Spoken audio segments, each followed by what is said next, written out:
Seoul didn't feel like a city that could hold an ending. Neon bled over the Han River, cars hummed across the bridges, and somewhere between the glass towers and the dark water, two people who had never met were walking toward the same night for completely different reasons. One of them was a black woman with a carry-on bag, a half-charged phone, and a job opportunity she couldn't afford to lose. Joyce Ivory Cole had promised herself this season would be about fresh starts, not fixing other people's chaos. New country, new city, minding her business. That was the plan. The other was a Korean heir in a suit that cost more than her plane ticket, moving like a man whose body was still breathing, but whose heart had already signed the paperwork to leave. Kang Do-hyun knew the city better than anyone. Every share price, every boardroom, every shadow. Tonight, none of it mattered. One wrong turn, one missed exit, one woman, lost in translation at the river, one man, done with holding on. This story begins on the kind of night most people forget by morning, and the kind of choice that will haunt them both for the rest of their lives. Welcome to I Couldn't Walk Away. The story of a black woman who talked to a stranger in a coma. This is a story you won't forget for a long time. Episode 1. The Night She Couldn't Walk Away. The room felt like it had been refrigerated on purpose. 68 degrees, Ji-hoon had said earlier, as if the exact number mattered. It didn't. Cold was cold, and tonight it crawled under Kang Do-hyun's skin, settled in his bones, made his fingers ache around the silver pen he wasn't really using. He sat halfway down the obsidian conference table, not at the head. The head belonged to her now, Madame Kang. She sat in the chairman's old leather chair as if it had been built for her spine alone, a faint, tasteful smile on her face. Her hair was immaculate, black swept up with a pearl comb, earrings modest but unmistakably real. The board members lined the table on either side, all of them in silk ties and tailored suits, all of them more interested in who controlled their bonuses than in the thin man sitting 2 seats from the end. Do-hyun stared at the voting screen in front of him. Agenda. Item 4. Transfer of operational authority. Below it, the tally completed in discrete green and red numbers. 4, 9. Against, 3. Abstain, 0. 9-3. Again. He swallowed. Opposite him, one of the older directors cleared his throat. For your health, Director Kang, the man said kindly, that particular brand of kindness that felt like a slap. This is best. We all know how much strain the last months have put on you.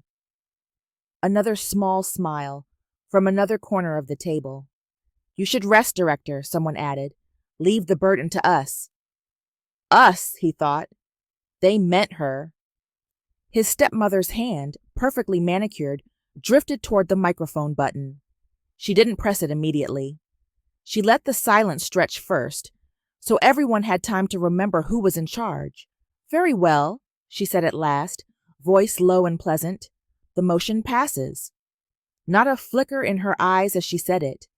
The board, she continued, recognizes that my son's health must be protected. As of this evening, operational authority will be consolidated under my temporary stewardship until Director Kang is fully recovered. I will, of course, consult him on all major decisions, as his father would have wished. Lies flow so smoothly when you've been practicing them for decades. No one called her on it.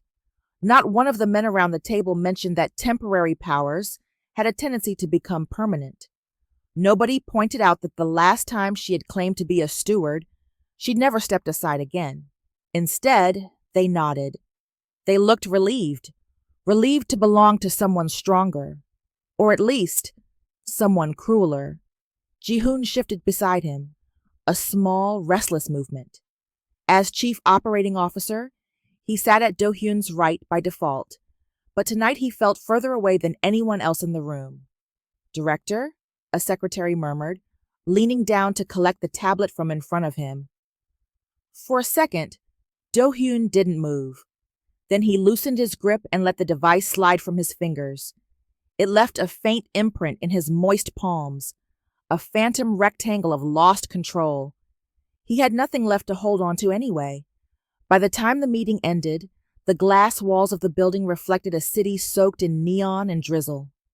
The board members drifted out in pairs, some speaking softly, others laughing too loudly as they pretended nothing monumental had happened. A few nodded to him on the way out. "Please rest well, Director Kang. Your health is most important. We're always here for you." He wondered how many of them had already texted his stepmother during the meeting, assuring her of their loyalty. Ji-hoon waited until the last of them were gone, before he turned in his chair. "Hyung," he said quietly, "say something. You can contest this." From across the table, Madame Kang reflected in the glass like a ghost, though she stood solid and real at the head of the room, hands resting lightly on the leather of the chairman's chair. "Contest what, Ji-hoon?" she asked, not looking at them. "The board's concern for my son's health?" Ji-hoon's jaw tightened, but he bowed slightly. "Madam." She finally turned, her eyes landing on Do-hyun. Up close, her gaze was softer than the rumor said. That was why people believed her. She never looked like the villain. "You heard their words, Do-hyun, she said, using the endearment like a blade. "This is about love, not power. Your father spoiled you with too much responsibility when your body was never strong enough for it." He forced himself to stand. The room tipped slightly, but he ignored it, a familiar dizziness that felt almost comforting now. "I was managing," he said, even to his own ears. His voice sounded thin. "You were collapsing," she corrected calmly. "You can barely walk a flight of stairs without losing your breath. You have migraines so intense you can't leave your bedroom for days. You think the shareholders didn't notice?" Her eyes softened further. To anyone else, it would look maternal. To him, it looked like the first breath before the chokehold. "Your father's pity is over," she added gently. "He is gone, and this empire belongs to those strong enough to hold it." The words settled on his chest like something final, something heavy. He had always known she despised weakness. He just hadn't realized she'd been cultivating his. Ji-hoon took a step forward. "Madame Kang, those medications—" She cut him off with one raised finger. "Ah, the medications." She turned back to Do-hyun as if they were alone. "You are taking them, yes? As the family doctor prescribed?" Automatically, his fingers went to the inner pocket of his jacket. The pill organizer was there beside his phone and his fountain pen. As always, color-coded compartments, morning, noon, night. He'd been swallowing them for years, since high school, since the episodes had started. "Yes," he said. She smiled, satisfied. "Good. Keep taking them. They're the only reason you're still standing at all." Something flickered in Ji-hoon's eyes, but he did not contradict her again. Not here. Not where it could cost them both. "I'm tired," Do-hyun said. The words felt too small, but they were all he trusted himself to say. "Of course." She closed the distance between them and smoothed an invisible wrinkle from the lapel of his jacket, the way a real mother might. "Go home. We can talk more when you've rested." He let her touch him because fighting it felt useless. Then he stepped back, bowed, and turned away. Ji-hoon followed him out into the corridor, their footsteps echoing against marble floors and glass. "Hyung," Ji-hoon said again, once the doors slid closed behind them. "Listen to me. Those pills make you worse, not better." "You're not a doctor," Do-hyun replied. His voice was flat, but he didn't mean it as an insult. It was just a fact. "No," Ji-hoon said. "I'm the man who has watched you shake through board presentations you were too drugged to remember. I'm the man who's called ambulances because you fainted on your office floor. I'm the man who read the side effects of half of those labels and—" "Enough!" They stopped near the elevator. The city like a glittering sea outside the glass. I can pull you off them gradually, Ji-hoon pushed. We can get a second opinion, a third. Your father trusted the doctor because she did, but he's gone. You don't owe her that loyalty. He didn't say her name, but they both heard it. His stepmother. The elevator chimed. A light blinked. The doors slid open. Hyung, Ji-hoon said softly. Please, don't let her bury you while you're still breathing. Do-hyun stepped into the elevator and turned around. For a heartbeat, he considered agreeing. For a heartbeat, he imagined a different life, a different doctor, different pills, a different board vote. Then the doors whispered between them. The city was a blur of glass and headlights when he walked out of the lobby. He didn't take the car waiting at the curb. The driver bowed, startled, as Do-hyun shook his head and kept moving. Director, go home, he said. I need air. It wasn't entirely a lie. The building felt suffocating. The boardroom's cold trapped in his lungs. The only thing that sounded bearable was the thought of wind across the Han River, the kind of chill that might finally numb everything. He walked. It wasn't far. His father had chosen this building precisely because it overlooked the water, calling it a symbol of flow and endurance, or something equally poetic. As a child, Do-hyun had loved the view. Now he barely saw it at all. He walked with his hands in his coat pockets, fingers closing around the smooth plastic of the pill organizer. The night pressed damp against his face, misting his hair, soaking into the edges of his suit. He registered none of it. His father's pity is over. The words looped in his head, overlapping with older ones. You were never meant for this burden, son. You're fragile. Let the others carry it. And beneath those, deeper still, the woman who carried you was fragile too. Look where that led her. He didn't remember his mother, not really. Just a framed photograph he'd once found hidden in a study drawer, and a single offhand comment from a housekeeper fired the next day. She loved you so much, the woman had whispered, hands shaking as she folded laundry. She bled for days to bring you here. Then Madame Kang had walked in, and the woman had disappeared from the house by morning. He reached the bridge.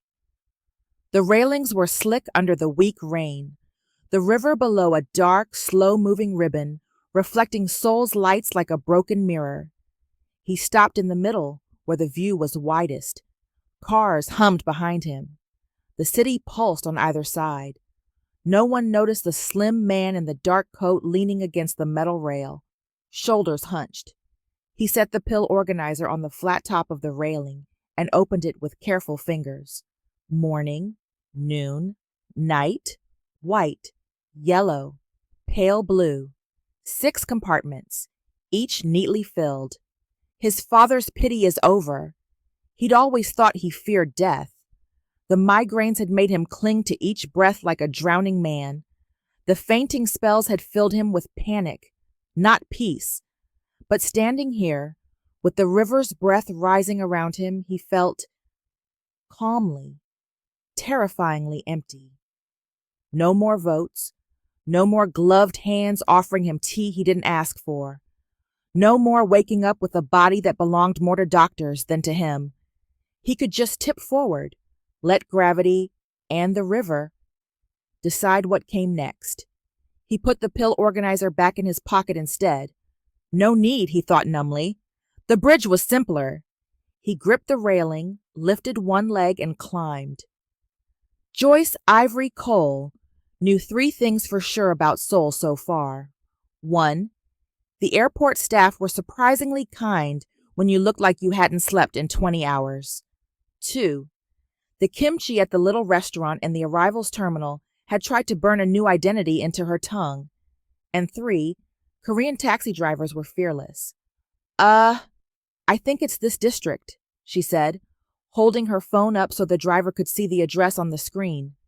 The message from the agency shimmered there. The words networking mixer, an opportunity to discuss full-time position, underlined in her memory like scripture. She'd prayed for this. A chance? A door? A reason to get on a plane instead of wallowing on her couch back in Atlanta, scrolling past wedding photos and baby announcements that made her chest ache.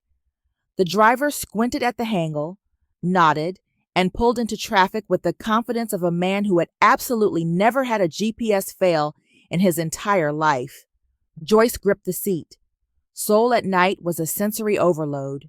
Neon signs stacked on neon signs, alleys glowing with restaurant lamps, people streaming across crosswalks in clusters that seemed both chaotic and perfectly choreographed. She tried to soak it all in through eyes gritty from jet lag. "You're really here," she told herself.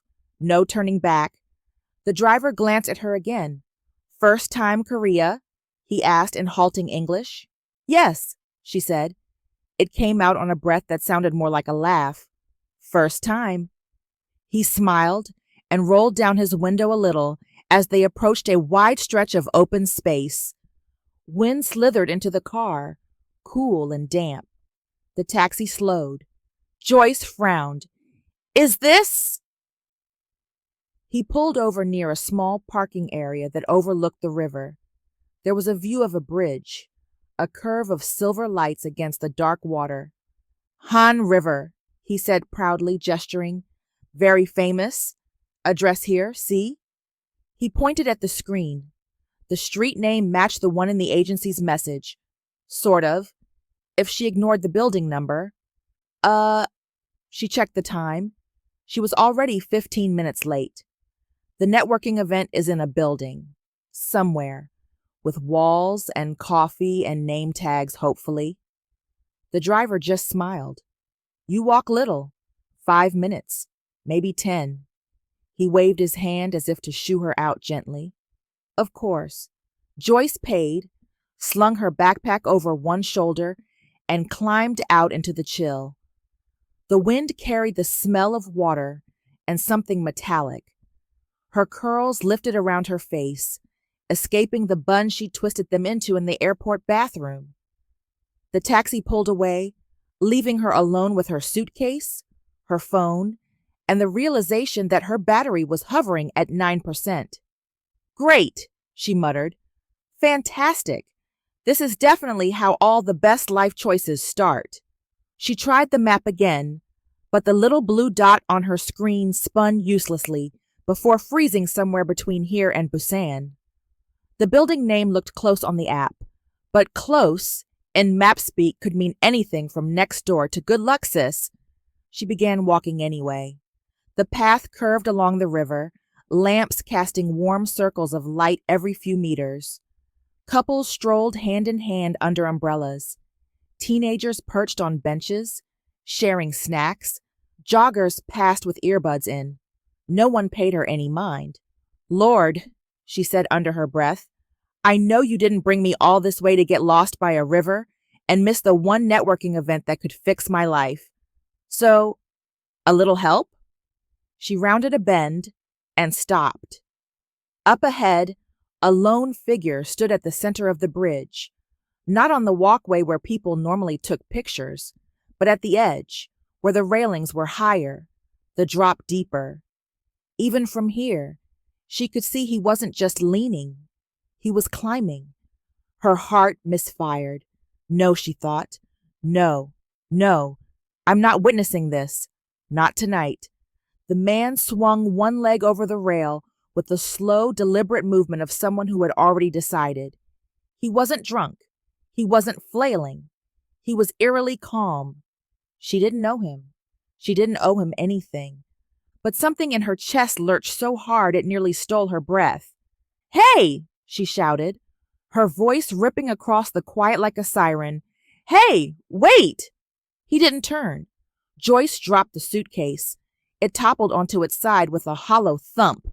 She ran, backpack thumping against her spine, boots slapping the damp pavement.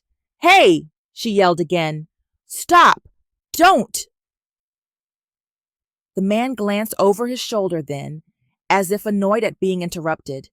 His face flashed in the lamplight. Sharp cheekbones, dark hair plastered slightly to his forehead from mist, eyes that looked empty. Not wild, not drunk, just done. She reached him just as his other leg left the solid ground. Joyce grabbed his arm with both hands and yanked backward. "Are you insane?" she gasped. "Get down!"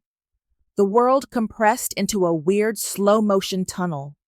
His body shifted under her grip, heavier than she expected. His shoes slipped on the wet metal. He twisted off balance. For a heartbeat, he was caught between falling back onto the walkway and forward into the dark.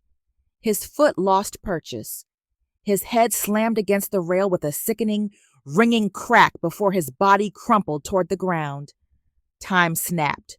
"No! No! No!" Joyce dropped to her knees beside him. Blood trickled from his hairline, mingling with the rain. His eyes fluttered once and then rolled back. "Hey, stay with me!" Her voice shook. She pressed her fingers to his neck, searching for a pulse like every YouTube first aid video had told her to do. It was there, fluttery and too fast. Okay, you're not doing this. Not on my watch." She fumbled her phone out of her pocket with one trembling hand and stabbed at the emergency number. The operator's Korean overwhelmed her. She switched to English, words tumbling out. Han River. A man fell. Head injury. He tried to jump. Please. Someone took the phone from her. A middle-aged jogger had stopped, face pale. "I call," he said in English, already speaking to the operator in quick, precise Korean. "Ambulance come." Joyce pressed both hands to the man's head, not even sure if she was doing it right, just needing to feel that he was still here. Blood warmed her palms in a way that made her stomach twist. "Stay with me. Hey, stay with me," she begged, leaning over him so her face filled his line of sight if he opened his eyes even a little. "You don't get to check out tonight, do you hear me? Not like this. Not on a random bridge with a stranger who doesn't even know your name." His chest rose and fell, shallow. His lips parted on what might have been a sound, or just a breath. Sirens wailed in the distance, growing louder. Joggers gathered. Someone shrugged off a jacket and draped it over his torso. Another person held an umbrella over both of them, shielding them from the drizzle. The ambulance arrived in a blur of flashing lights and shouting. Paramedics spilled out, efficient and calm. "What happened?" one asked in English, seeing her wide eyes. He climbed the rail. I grabbed him. He slipped, hit his head. Her words tangled. "He was going to jump." They exchanged a look that said far too familiar. "Girlfriend?" one asked briskly, already checking his pupils, shining a light in his eyes. Joyce's mouth opened. No sound came out. Yes, someone said behind her. The jogger again, eyes bright with urgency. "She with him." The paramedic nodded, making a quick note. "Okay," he said. "We take him hospital. You ride with us." She didn't correct him. She didn't know if it was shock or instinct, but she just nodded and climbed into the back of the ambulance as they loaded the stretcher. The man's head was bandaged now, his face washed of blood but not of pallor. As the door slammed shut and the vehicle lunged forward, Joyce realized she still didn't know his name. The hospital smelled like disinfectant and tired hope. They rushed him through swinging doors, shouting medical shorthand. Joyce was left in the corridor with her backpack half zipped and someone else's jacket still hanging from her shoulders. A nurse with a gentle face and permanently furrowed brows approached. "You are his?" the nurse asked carefully. Joyce's tongue felt thick. "I'm the reason he's here," she said finally. "Does that count?" The nurse's expression softened. "You found him? On the bridge?" "I pulled him," Joyce said. "He slipped. His head," she swallowed. "Is he going to be okay?" "We do our best," the nurse said, which wasn't an answer at all. "Doctor will come." Paperwork appeared as if conjured. Joyce gave her full name, her passport number, her foreign phone number that might not even work properly here. When the form asked relationship to patient, she hesitated, pen hovering.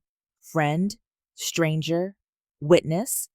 The nurse peered over her shoulder. You can write acquaintance, she suggested kindly. Joyce wrote it and felt like a liar anyway. Minutes blurred into an hour, maybe more. Her phone died somewhere in there, its screen fading mid-scroll as she tried to translate a sign on the wall. Without it, the hospital became a floating island of fluorescent light and murmur. Finally, a man in a white coat emerged from the double doors. His hair was flattened on one side, like he'd wrestled with too many emergencies tonight. Miss Cole? He asked, accent precise. She jumped to her feet. Yes, that's me. How is he? The doctor's shoulders sagged with practiced compassion. He sustained a severe head trauma, he said. We managed to stabilize him. No immediate surgery necessary, but there is swelling. He is in a coma. The word hit her like cold water. How? She cleared her throat. How bad is that? I mean, comas are... People wake up from them, right? Sometimes, the doctor said. Honest. No false promises. We will monitor him closely for the next 48 hours. That window is critical. After that, he spread his hands. We will see. We'll see. God, she hated that phrase. Does he have family? She asked, suddenly aware of how wrong it was that no one had burst through those doors screaming his name yet. Yes, the doctor said. There was something careful in his tone. They are on their way. Our staff contacted them, but you were the one who accompanied him. You may stay in the waiting area if you wish. She thought of the networking mixer she'd never reached, the potential boss whose first impression of her would be a no-show. The text messages she couldn't see because her phone was dead. She also thought of the way his eyes had looked just before he turned away from her shout. So empty they had frightened her more than the blood. Yeah, she said hoarsely, I'll stay. The doctor nodded and slipped back through the doors. Joyce sank onto a plastic chair by the wall. Her hands were still stained pink around the nails where the blood had dried. She stared at them for a long time, her heartbeat echoing in her ears. If I hadn't startled him, she whispered. Her voice sounded small in the wide, echoing corridor. Oh God, did I do this? A man in a suit sped down the hall, phone pressed to his ear, face drawn. He disappeared through the doors to intensive care with the kind of urgency that screamed family. Someone else followed him. A woman in a black dress, tears already smudging her mascara. Joyce wrapped her arms around herself. You could leave, a quiet part of her mind said. No one here knows you. You did your part. The ambulance, the hospital. They can handle the rest. Her feet didn't move. Eventually, the nurse from earlier returned and touched her arm. You can see him. Only for a moment, she murmured. Family is in with doctor now. Joyce rose, legs stiff, and walked toward the glass-walled room where they'd put him. He looked smaller in the hospital bed. The bandages around his head made his face seem sharper, his skin paler. Machines framed him in blinking lights and soft beeps, a tangle of wires translating his existence into numbers on a screen. On the other side of the bed, two silhouettes spoke in low voices with the doctor. The man in the suit kept pressing a hand to his mouth, agitation evident even through the glass. Joyce stayed near the door, out of the way. The nurse had said only for a moment, and she didn't intend to push that. She stepped closer to the glass anyway. The sight of him like this, so still, made something twist in her ribcage. She pressed a palm lightly to the glass, as if that could bridge the distance between them. I don't know why I'm here, she murmured, eyes fixed on his face. The words weren't for him. They weren't even for the hospital. They slipped out in the same direction they'd been going all day, upward. But I don't believe you flew me across an ocean to watch him die. Her throat burned. She swallowed hard. You don't know me, she whispered, voice thick, and I don't know him. But if there's a reason you put me on that bridge tonight, you're going to have to make it more than just this. For a while, the only reply was the steady beep of the heart monitor. Then the rhythm changed. It was subtle at first, a slight acceleration, a blip. Joyce didn't notice immediately. She was too busy trying not to cry over a stranger. The machine beeped again, too fast now. The numbers on the screen jumped. The man in the suit turned sharply. The steady tone spiked into a frantic staccato. Then, a long, piercing note. Flat. Unbroken. The line on the screen leveled out. No, the doctor said sharply, already moving. Call the code. The room exploded into motion. Nurses rushed in, pulling a crash cart. Someone slammed a red button. Doors flew open. Gloves snapped. Voices overlapped in Korean and English. Joyce stood frozen on the other side of the glass as a nurse pushed her back gently but firmly. Please, miss, you must step away. She watched in horror as they stripped away blankets, as hands pressed on his chest, as the defibrillator paddles were charged. The last thing she saw before the door closed fully was the doctor's mouth forming a single urgent word. Clear. For a second, the world went silent. Joyce's breath hitched, her palm pressed flat against the cold glass, fingers trembling. He was just a stranger. A name she didn't even know. A man in a suit whose life had nothing to do with hers. So why did it feel like something in her was about to flatline too? Her throat burned. The prayer slipped out before she could stop it, barely more than a whisper fogging the glass. God, if you let him live, I won't walk away. Inside the room, the doctor's hands moved in a blur. The defibrillator rose one more time. Clear! The shock hit his chest. The screen stayed flat for a heartbeat too long. I couldn't find the light I used to know. 그대가 오기 전까지